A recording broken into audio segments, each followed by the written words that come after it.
guys, and welcome to a special edition, I guess you could say, of Lawrence County Recovery's Road to Recovery. And I'm usually pretty good at with words and conversation, as Kathy will tell you, but there's sometimes things will stop you in your tracks. And we have a couple here, a husband and wife, Dan and Holly Gibbs. First of all, thank y'all so much for coming on here. And I've heard some of the story. I'm gonna let Kathy kind of lead y'all through it, whatever you feel comfortable with talking about. And it's an honor to have you here. Thank you so much for doing this. It means a lot. Absolutely. Yeah. Thank you guys for coming in. Unfortunately, the drug epidemic has ravished our community. It has totally ravished our community. And I've read the story of your son. You had posted some stuff on Facebook, and it took my breath. There were some situations that happened locally, and to be honest with you, I've worked in the recovery field for several years, and a person in recovery for several years as well, and wasn't even aware that this was a thing until I seen the story regarding your son. And again, want to say thank you for coming to share with us, and hopefully just kind of sharing a little bit of hope with some other family members. Unfortunately, you're not the last family that's going to have to go through this, and we want to kind of enlighten some folks as to what can occur and what they need to know about drugs that are widely available at local grocery stores, at the local Quick Stop. Yeah, things you know, of we that get so nature. acclimated to hearing the normal things, well, I say normal, abnormal things, I should say, crystal meth and heroin and opioids and pills and that sort of thing. But I'm telling you, until Kathy brought that up to me, I guess last week when she had read your story, and I've been in recovery forever as well. Yeah. Dumb to the fact, and that's scary. It is. That you don't know what you can just stop by at a local store, a convenience store, and totally change your life forever. Absolutely. So if you guys would just share with us a little bit about your son and kind of about your experiences, and again, just what you're okay with sharing. Sure. You know, just wanted to make sure that we took the time. We don't want his name to not be said again and his death to be in vain. Absolutely. Sure. So kratom is my trigenine. It comes from Southeast Asia, and they've used it for centuries for healing purposes and so forth. And so my son comes up to me one day, and he says, Dad, there's this stuff called kratom that gives you energy, increases your mood, and so it helps with anxiety and depression. It's like a miracle natural substance that you get down at the vape store or the smoke shops. And I said, well, is it harmful or anything? He said, well, it's all natural. It doesn't, I don't think there's, anything bad about it. So Painted a pretty good picture at that sure point, did. right? Yep. Yeah. And of course, I didn't really investigate any further. I said, if you think it'll help you, then sure. It's just right down at the vape store over the counter. He said, right. Yeah. So he buys it, and time passes. He's taken the kratom, and we kind of see a little uptick in it. And I said, Austin, is this stuff addictive? And he said, well, it kind of. He said, I kind of notice I'm taking more and more. And I said, well, what's it do? So at low doses, this stuff is like a stimulant. Right. And at higher doses, guess what? It is it's like an opioid. It acts on the same receptors in the brain as opioids. Right. So no wonder that the recovering addicts and the people that are addicted to opioids Are drawn to it. Yes, right. Because it's an opioid. Right. And it doesn't say anything on the packaging, like you don't get any of that information, and you don't have to be over a certain age to go in and purchase it. You can go to the gas station. 18 is what they say, but I don't know if that's held seriously true. doubt You know how that people. is. Yeah. Yeah, none of the packaging I've seen has dosing instructions. There's capsules, and then there's tablets, and then there's powder, and then the most potent form is a liquid extract, which is like 4 or 5 times more powerful. Right. And it doesn't say, if you take 3 bottles of this, you're going to die. It doesn't say. Oh, no. Doesn't say anything about dosing. So, which is very unfortunate. And it doesn't even, the bottles I've seen don't even say, what the adverse effects are. His capsules did. They said may cause adverse reactions. But nothing alarming nothing. to. What adverse Scared you. reactions? Right. It doesn't say may cause psychosis, Right. coma, seizures, death. None of those things. No, none of that. So, plus they didn't have, like I said, they didn't have dosing instructions. So, I feel like that as time passed, because it creates you get a tolerance to it, and then dependence, and then you need that more to get that feeling from it. And I talked to him a couple of times, and I said, are you sure this is okay? You don't feel, it's not going to hurt you if you take too much or anything. He's like, no, it's all natural stuff. No one overdoses from this stuff. I mean, And at this point, you've not noticed anything like different in his mannerisms or anything? he's great. On top of Right. everything. Yeah. Yeah. You're going to work every day. So Right. nothing that would scare you, nothing that Absolutely would not. kind of pull you back a little Nope. bit or make you say, okay, something's not right here. Nope, absolutely not. Like I said, we knew he was increasing a little bit, and we thought, well, it's all natural, and Right, right. It's doesn't have any, don't take 16 pills or you'll die or something. Right. So this continues on, and the morning of December 5th, it's the normal day. He's at work. He's texting me, talking about Christmas and all that kind of stuff. And he says, I got an evaluation today. I've exceeded all my goals. My evaluation was great. And I'm telling him that's wonderful. That's great. And we're just talking about different Life. stuff. Yeah. And he comes home the 5th, that day after work, comes in and talks to us, has dinner. Typical day. He comes home, he talks to us a little bit, and he goes down and he plays his video games or does what he does. So he goes down, and that was the last we talked to him, unfortunately. The next morning, I work from home 3 days a week, and I was working, and I looked out, went in the living room and looked out, and his car was in the driveway. And I thought, he's overslept this morning. So I go down the stairs to the basement and holler for him. He doesn't answer me. So I turn the corner there to his room, and I say, Austin.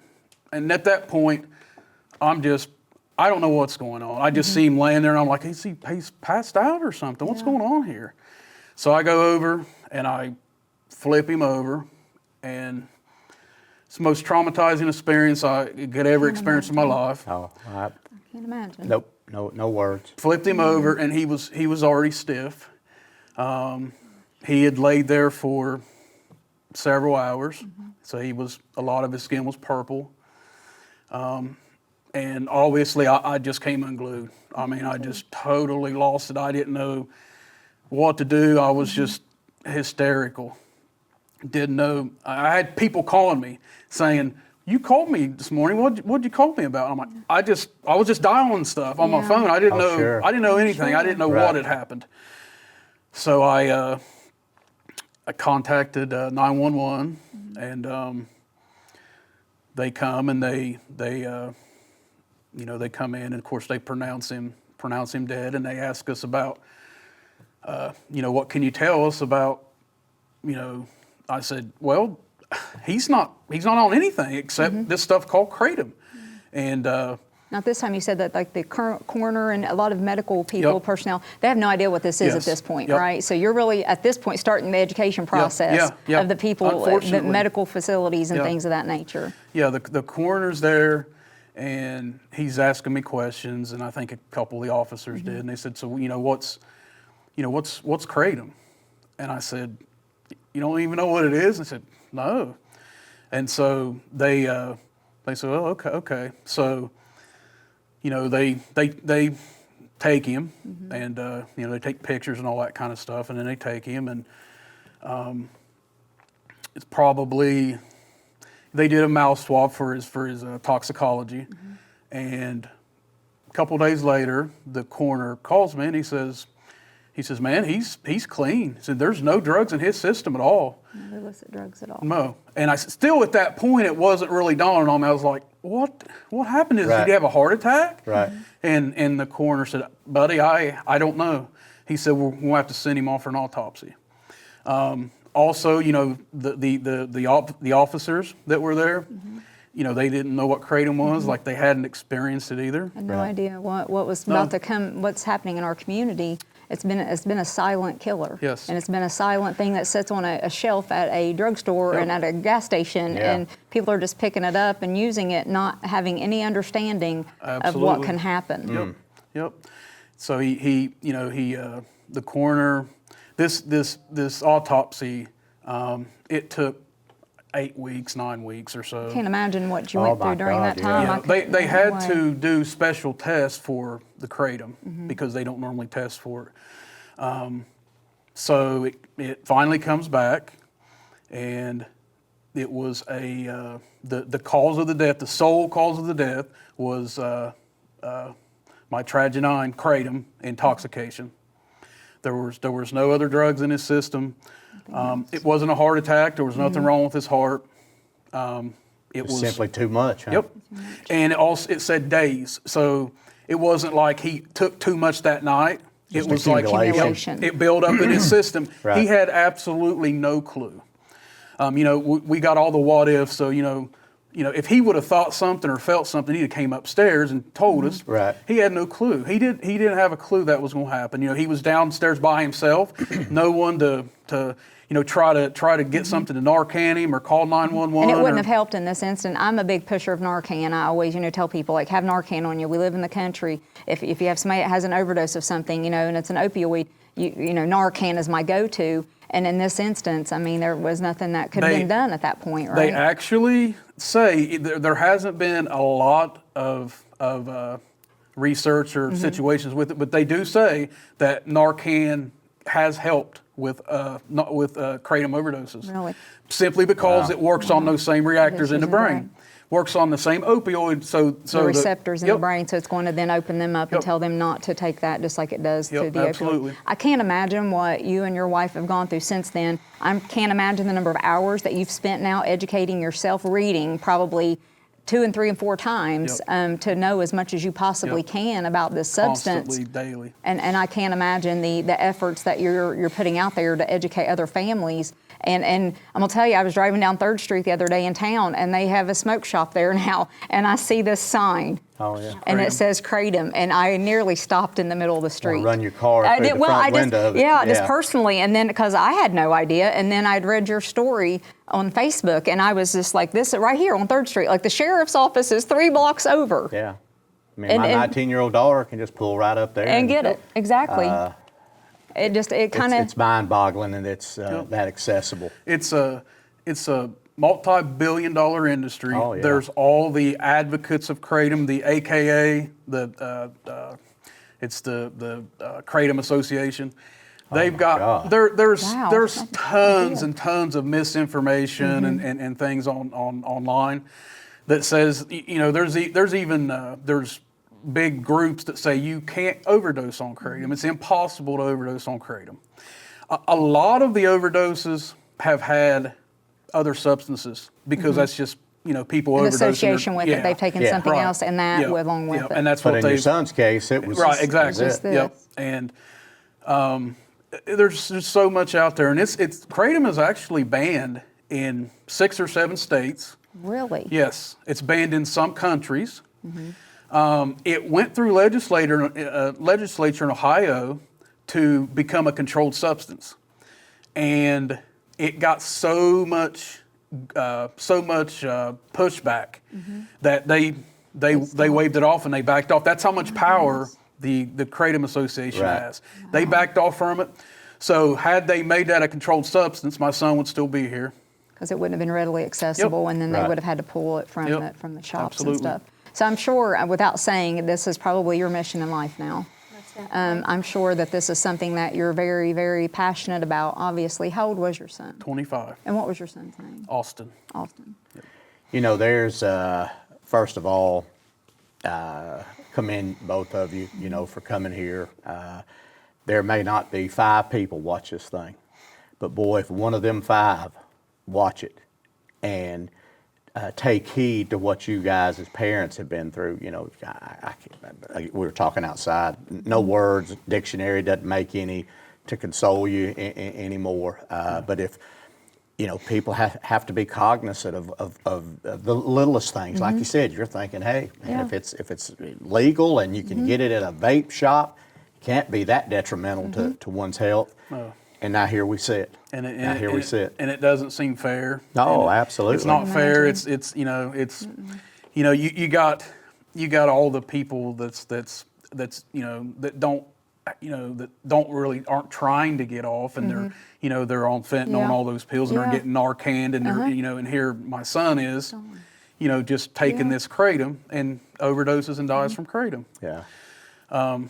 You know, we've had several people talk about how they've researched it and how much they've thought about it and told friends about it, and we had one person say that they had a good friend that was a heroin addict and was taking kratom for the withdrawals from heroin.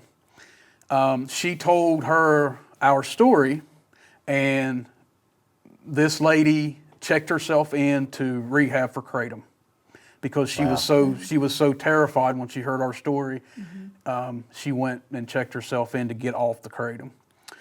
So it's well, hopefully that gives you a minute, I mean, a thumb's worth. We can save one person. Yeah, absolutely. Unfortunately, you know, Austin didn't live to see it coming, but there's no doubt in my mind, because this is snowballing. There's lots of teenagers now that I'm reading are buying it because they're starting to see what it does, and it's legal and it's over the shelf. A lot of teenagers are doing it. It's just gained popularity year after year. It's starting to be the cool thing to do. Yep. It is, until they see parents sitting here with a picture of a 25-year-old son, and it's not cool anymore. Yeah. Our goal and mission is to, you know, spread the word. Yes. You know, hopefully, you know, the word gets out. It gets to the governor, and you know, DeWine will sign something into law to make it a controlled substance, or regulate it, or do something. Something has Just to be something. done. Yeah, Something. exactly. Something. I mean, something has to happen. Well, I need you to know that reading his story totally changed my life and my perception of different things and how to look at things differently, because again, you can buy something over the counter, you don't think that it's something that's going to harm you. We at our agency, like we test for kratom now, and we have, so that way we can again educate folks that are out there, because they have no idea. And I think that's the only way we're going to jump ahead of this, is if, you know, other families such as yours tells that story, and it's going to resonate with someone. It has to, because you're not the only family that has to be feeling this pain right now. And I can't imagine. I cannot imagine. It's terrible. And, you know, in the whole way it happened. You know, like I said, it's Like a nightmare, kratom. isn't it? Yeah, it's kratom. And you know, we're like, oh my God, he overdosed and died from kratom, and they're selling it 3 doors down from the sheriff's office. Yeah, and like I said, that, you know, you can get those bottles which are super, super concentrated. You know, if they put the warnings on there, you know, if you take this whole bottle, or, you know, it could cause you to go be unconscious. It could cause death. It could cause I mean, pretty much it should say that the same enlisted use of fentanyl. I mean, you take this and you take too much of it, and it's going to shut down that part of your brain that says breathe. They compare it to like morphine. Yeah. You know, so, but there's a lot of advocates for kratom. I mean, there's a lot of people out there that say, you know what, I've taken it for years and it's helped me. Yeah. And there's a lot of people that, you know, will beg people, and they'll say, no, please do not take this stuff. Right. You know, it's addictive. It's highly addictive. I can't get off from it. Please do not take this stuff. You know, they're sick. Yeah. Because they can't get off of it, because again, they're sicker than they were. And sounds like with this substance, and this is something that, again, like working in the industry with substance use, like it's prompted me to want to call some local detox centers. I want to know how they're detoxing folks off of that, and then it's going to help us on the forefront of educating other substance abuse counselors and other people that work in the field. Sometimes people may think it's okay, and we need to be those people, that voice. And I'm going to say, without a doubt, I'm sure that are you on the forefront of working toward maybe trying to get something through to legislation? If there's anything that you guys are doing that you need help with in that, please here, absolutely let us know. I was going to say that, I was going to say, I knew she was going to say we that. will be right there, because I need you to know that we had no idea. And then to know that it's affected someone in our little small town. There's so many families, but would love to help you guys push something forward, because Austin's life is worth saving, and his life is worth remembering, and it does not have to be in vain. And by you speaking out about the grief that your family's going through, I hope and pray that one other family says, listen, like I've had a similar situation, and they reach out, you know, to someone else. Or they talk to their kids and they find out, you know, their kids have been well, taking that's what I was going to Yeah. say in closing. You know, I was sitting there thinking as y'all were talking, you know, in the world of addiction, and both of us being addicts, and you always think of it being so dark, and you're buying the dope in a basement somewhere on a street corner. Yeah. You know, it's so Some dirty little Oh, it's secret. a dirty secret, and you're trying to hide. You're trying to find your dealer, and you know you're hiding, and you're paranoid and all this, But the other side is just what y'all are going through. It's pull your car up put you a quarter in the meter, park the meter, walk in, you know, got all the neon lights going like they all do, and you walk out of there, and look what y'all have had to endure. And this is a recent picture of Austin. He was wonderful, wonderful kid. His work, they were all totally devastated. They said they cried the whole day. They invited us over to visit him. They took us all through his workplace, and worked over at King's Daughters. Right. And I'm sure this educated them as well. Oh, absolutely. I mean, I'm sure that as an employer there, they're probably, you know, this has kind of been like a gut punch to them as well. Yeah, they said Austin was so wonderful. We had several, we got cards and letters and comments that said he changed our life. He was so wonderful. There was one of his coworkers was kind of, it's kind of like backwards, but it's really like a disorder, like almost like maybe on the spectrum is autism maybe, but not that bad. And she sent us a long thing on Facebook Messenger, and it made us cry. She said, nobody treats me like a person. She said, Austin treated me like a person. He was great to me. They treat me like I'm not normal, or I'm an outsider. He said, Austin never did that to me. He treated me wonderful. I loved your son. I'll never forget him. And we had so many people just reach out and say, you know, he was so hilarious. He was funny. He was great. He didn't judge people. You know, he would call me on it sometimes, and he'd say, Dad, you don't know. You know, like he didn't care. He didn't care. Calling you out on it. Huh? Yeah, he didn't care if you were an addict. He didn't care if you were the guy out on the street corner. You were white, black, whatever. He treated everybody the same as long as they treated him fairly. Well, thank you from both of our hearts. I'm sure you know the evolution of life is not supposed to have happened the way it happened to y'all. Yes. I watched my mother go through it, and burying a son, you know, before her time, and that's not the way I don't feel like God meant it to be. But we're here. Unless I can speak for Kathy Ross, I can promise you in Lawrence County Recovery, whatever y'all need, and I think y'all know, especially this young lady right here and the whole staff over there, whatever y'all need, let us know, okay? Please. Yeah, Please we would have bet $1 billion. Yes. We would never be in a position like this. Well, and you know what? Hopefully by you telling your story, as hard as it is, and in closing, maybe pray to God that, you know, a year from now, I won't be sitting over here, and we got another set of parents. Because it could be us. Yeah, it could be us real easy. Absolutely, 100. I mean, we all got kids. You have no we got idea. teenagers. Every you know, one of us. I got a 17-year-old and two 19-year-olds. Yeah, I mean, you know, so it's keep your eyes open, people, because it can happen to anybody. Well, and then also just speaking from people in recovery, again, unfortunately, sometimes you'll think that you're picking up something, a 5-hour energy shot or something, and you go somewhere, and then to find out what you're actually purchasing, it can really like sabotage someone's total recovery and not understanding that. So just bringing that to the forefront, and I promise you, there's going to be 65 folks in Lawrence County that will know this story by tonight. You know, the folks that are in treatment with us, I'm going to make sure they understand it. And I need you to know that we will make sure that we carry on this information because it's And so like important. you just said, it likely is going to hurt them and make them It will, relapse I'm because sure. it's hitting on the Psychological. receptors in the their same brain. thing. It's psychological. Yeah, Absolutely. so they're going to drink that and they're going to be like, Here we go Wow, again. This is good. This is helping. Yeah, This here is we helping. go. And it's legal. They think, Yes. yeah, okay, good. Yeah, I I'm can not just buy it breaking down here. doing Yeah, anything no, wrong. that's exactly it. Thank y'all so much. Thank we you. genuinely appreciate Happy your to be time. here. Thank you Yes, very thank much. you. Different circumstances, unfortunately. So, all right, thanks a lot. Y'all have a great day, okay?